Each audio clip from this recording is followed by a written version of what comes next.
In the studio today, we've got the new Thinkpad P1 Gen 7. Now the P1 is Lenovo's thin and light 16-inch workstation, designed to go toe-to-toe with the XPS and the MacBooks of this world.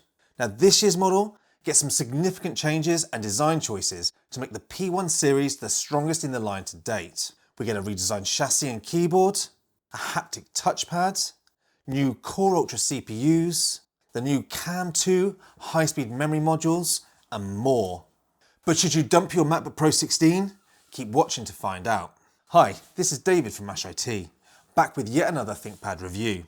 This P1 Gen 7 is one of my favourite creativity workstations, so it's nice to see it get a redesign this year. Now we've already reviewed the Dell XPS 16, and although it looked nice, this laptop beats it hand down in my opinion, so let's see why.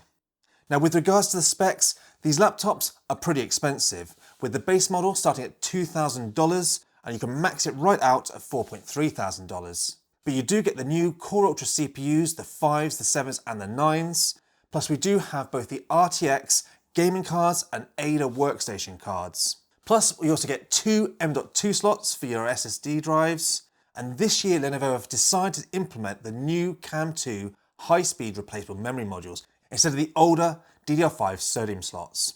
And lastly, the screen options. You can either have a base 1200p 60Hz panel, a 165Hz 1600p panel, or a 2400p OLED panel. We'll talk more about those later on. Now the unit I'm reviewing today is rocking a Core Ultra 7 155H, an NVIDIA RTX 4060, the 165Hz 1600p screen, 16GB of RAM and a 256GB SSD for £2,400 in the UK. Though their prices do vary on a day-to-day basis depending on the coupon or vouchers that are available. So now that we've got the specs out of the way, let's take a look around this P1. As always with ThinkPads, build quality is excellent. This machine is very solid feeling. It's got the usual military specs done for these laptops. I've never had any problems with any ThinkPad I've owned. They really are built like tanks. Now with regards to the weight of this laptop, let me grab some scales. The laptop itself, my model, comes in at 1.94 kilograms. I believe they start at about 1.8 kilograms if you don't have the NVIDIA graphics card. This is very slightly heavier than the base models from last year. Now, if I add the power supply, which is a 170 watt charger and plug, we're then talking at 2.53 kilograms. So for a 16-inch creativity workstation, that's pretty light. Also this year, we now get an aluminium lid. Gone is a soft touch finish. But still, this aluminium lid, although it would think it would be better for handling fingerprints, I've noticed that my fingerprints and oils pick up very easily. We still get the ThinkPad logo in the corner with a little red dot that lights up. It's solid when you're powered on and flashing when you're in sleep mode. And also this year, in another little change, we now get this new lip across the front. Some people may like it, some may not. But what it does do is makes it very easy to put your finger underneath and lift the lid, which is something you couldn't do with ThinkPads before. You also get a nice brushed finish top with a P1 etched into the corner. Now ports wise, this is an area where it destroys the new XPS 16. On the left hand side, we get a power jack, two Thunderbolt 4 ports, an HDMI 2.1 and a headset jack. And as we move around to the right side, we get a Kensington lock, a USB-C port, a USB-A port and a full-size SD card slot. Now sadly this year, they've removed the WAN option, so there is no SIM card slot around this laptop. Now that is a real shame because I know a lot of people use ThinkPads at the field and like that WAN option. I personally do on my T14. So it's a shame they have removed it for the P1. Now the soft touch finish does feel luxurious. I do love it on the palm rest when you're resting your hands on there. But again, it does pick up greases and oils from your hands and does start looking messy over time. I'm also not quite sure if I'm liking this new two-tone finish between the actual soft touch and the aluminium top. It does look a little bit odd. I preferred the complete soft touch all over personally. Moving up to the touchpad, and we've now got a haptic touchpad, and this thing feels absolutely amazing. This is a big step up on the P1 series and gives it a much more premium feeling, just like the MacBook Pro or the newer Dell XPSs. Tracking is accurate, and being able to click anywhere on the touchpad is fantastic. Moving up to the keyboard, and this is another change this year. We now get a swapped control and function key, and this will probably annoy the hardcore ThinkPad crowd, but if you're new to ThinkPads, this will probably be a welcome change. We also get a new selection of media keys this year, and I particularly like the inclusion of the mode button at the top here, which when you press that, it brings you through to the power settings so you can adjust the profiles. That's really handy because it was a pain to do before. The key travel does feel the same as last year, and whilst not as good as ThinkPads of old, it is certainly one of my favourite feeling laptop keyboard of the last few years. Lenovo have also kept the Think nubbin in the middle here, though strangely they have removed the buttons below the spacebar. Now you need to use part of the actual touchpad. Now this does work, but it's certainly not as fluid as having dedicated buttons. Maybe I just need a bit more time to get used to it, but I do prefer the older style. Sadly, looking at the deck, there is no speaker grill on the upper side. The speakers are downward firing. They are an improvement over last year, so let's listen to what they sound like. Speaker test of the P1 Gen 7 at 50% volume.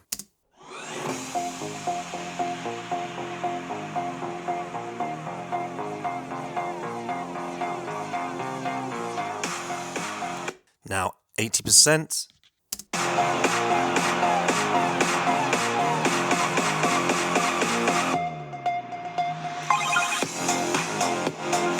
And then finally 100%.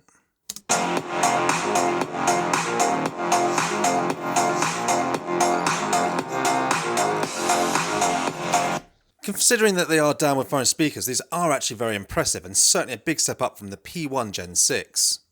Moving up to the screen, and I love that we have an option of the 2560 by 1600 165Hz panels. For me, this is the perfect panel. It's a high enough DPI that content looks great. 165Hz feels especially fluid when you want to indulge a bit of gaming after a long day's work. And we get 500 nits of brightness and a non-glossy screen, which is perfect when I'm out and about in the field and I can't control the light around me. But if image fidelity is more important to you, then there is also the 3840 by 2400 OLED touchscreen. That is 400 nits and glossy, but has incredible image quality. Sadly though, it is only 60 nits, which I think is a bit of a miss when there are high refresh OLED panels available. Now above the screen, we've got the 5 megapixel webcam, which looks like this. And this is a test of the webcam and the microphones on the new Thinkpad P1 Gen 7. And as usual, being an actual Core Ultra CPU with an NPU, we do get the studio effects. So let's just quickly blur out the background for the standard and the portrait blur, so you can see that the NPU has no problems. And it does make a nice job of blurring out the background. So let me know what you think in the comments of the actual webcam itself. It does also include Windows Hello facial recognition, plus we have the little Think shutter here. When you see it's red, you've actually locked off your webcam, and then slide it back to open webcam. When that webcam is locked, the facial recognition won't work, but luckily we also get a fingerprint reader in the power button, so if you do want to disable your cam, you can still log on with your fingerprint here. Getting inside the P1 is incredibly easy. Just loosen the 6 captive screws and lift away the base plate from the laptop. Inside, straight away, we can see the 90 watt-hour battery, and we can also see the 2 downward firing speakers. We can also see that we've got 2 M.2 SSD slots, and both of which have heat sinks, which is great. If you do add a second actual SSD later, you've also got that heatsink ready. There also seems to be quite a lot of space, so it looks like a double-sided SSD will fit in here, but I will test that out later. Now sadly, although we have got Wi-Fi 7 in this laptop, the actual card is soldered on, but Wi-Fi 7 should keep you going for a few years anyway, as it is the fastest card available. Now in the middle of the laptop, you can see the new CAM high-speed memory module. Now this is user upgradable, but as these are currently so new, you're probably going to find it difficult for the moment to get hold of them, but surely down the line, these will be easy to upgrade. Above the CAM unit, we see the 2 fan and 2 heat pipe cooling solution. Now sadly, there is no vapor chamber this year, but they have at least used liquid metal on this heatsink. And as these CPUs are a bit more efficient than the older i7 and i9s, hopefully this cooling solution will be adequate. So with that in mind, let's take a look at the performance. And starting out with the CPU, we opted for the Core Ultra 7 155H. This CPU has 6 performance cores, 8 efficiency cores, and 2 low power efficiency cores. And we've tested it in a number of other machines now. Starting with Geekbench 6, which is a short benchmark showing single and multi-threaded performance, the P1 brought in some solid scores in the tests. Now it was beaten slightly by the XPS 16 with the same CPU, but it did pull ahead of last year's P1 Gen 6 without the vapor chamber.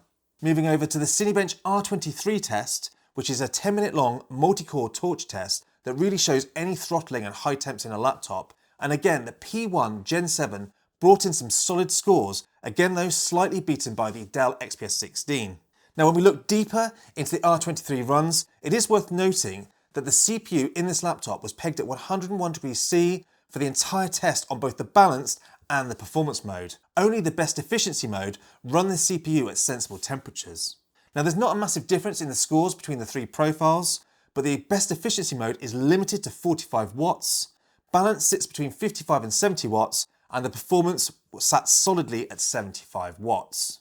With regards to the fan noise, the efficiency mode was very comfortable at 40 decibels, but the balance and performance mode sat at 45 and 51 decibels respectively, so that is pretty loud. Now moving over to the graphics, and the 4060 in this P1 does pretty well, but sadly with the lack of vapor chamber that we had on the Gen 6 4060, means that this card is limited to about 60 watts in games, compared to 80 watts last year. Although that said, that's massively better than the XPS 16, which struggled to get about 35 watts in games. Despite being slightly slower than the P1 Gen 6, gaming performance was really solid on this laptop, and actually was much quieter and cooler than the Gen 6. The fans were at a comfortable 45 decibel on the balance mode and 52 decibel on that performance mode. Considering this is a workstation and not a gaming laptop, this is pretty impressive and shows that these laptops can not only game, but also serve you well for game development or 3D design such as Blender or AutoCAD. Now obviously, photo editing is a breeze on these machines, and it can even easily handle our 4K multi-stream video edits in DaVinci Resolve. Now moving on from performance to battery life, and I've got mixed feelings here. The 90 watt-hour battery offers some incredible run times. In our usual test streaming YouTube over Wi-Fi at 200 nits of brightness, it managed almost 12 hours, which is a record for this class of Windows machine, and destroys the XPS 16, which had a pretty good 8 hours. And it's not even too far away from the battery champion, the MacBook Pro 16. Though it does seem to be able to get these run times, it has capped both the single and the multi-core performance whilst running on battery in either the best efficiency mode or the balance mode, and only when you put it into the high performance mode do you see some decent performance on battery. Now browsing the web on battery when using either the efficiency or the balance mode, it seemed okay, but it didn't feel as snappy as other laptops in this class, and heavy work is going to feel a bit sluggish, so you're going to need to switch to that performance mode, which will then obviously deplete your battery life. The XPS 16 seemed to fare much better performance-wise when it was on battery. Now the laptop does allow for power delivery, so you can run this laptop from a USB-C charger or a monitor with PD, like my 4K Dell with 90 watt power delivery, which allows a great one cable solution. And performance over PD is excellent, offering performance only a few % lower than when on mains. And when I was working just plugged into this monitor, on a day-to-day I didn't notice any difference at all, and I didn't even realise that I wasn't actually using my mains adapter. Okay then, so on to the conclusion. And I'm glad to see Lenovo are showing the P series some love this year with some very decent feature improvements, such as the haptic touchpad, the Cam2 memory upgrades, and the Core Ultra CPUs. But I am disappointed to see both the vapor chamber and the WAN options have been taken away.